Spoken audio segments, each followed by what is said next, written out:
ilisababisha ndugu wamchukie. Wakapanga jamaa za kumuua, wakadhairi, wakasemezana na tumuuze kwa Waishmaeli kuelekea huko Misri.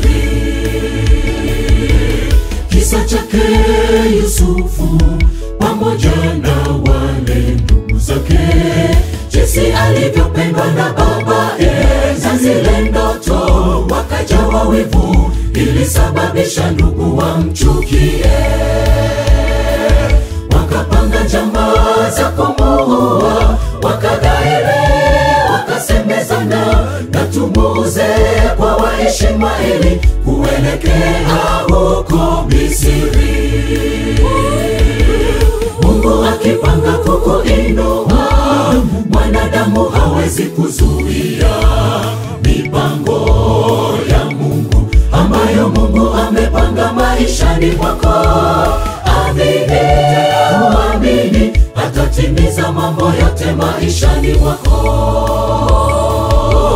Mungu akipanga kukuinua, mwanadamu hawezi kuzuia mipango ya Mungu ambayo Mungu amepanga maishani mwako. Amini, uamini, atatimiza mambo yote maishani mwako.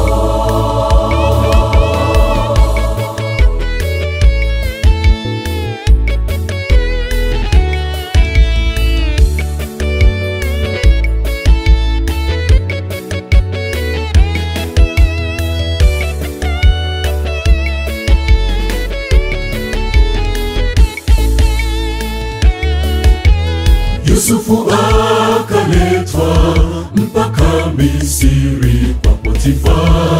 Mungu alikuwa pamoja naye kwa uaminifu alokuwa nao, ikapelekea kuwekwa gerezani. Mungu kamwinua toka gerezani, akamfanya kuwa waziri mkuu. Hata sisi leo tukimuamini, atatenda mambo makubwa maishani. Yusufu akaletwa mpaka Misri kwa Potifa.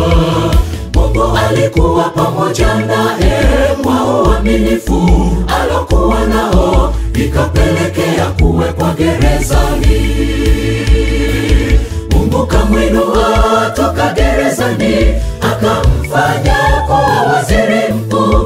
Hata sisi leo tukimuamini, atatenda mambo makubwa maishani.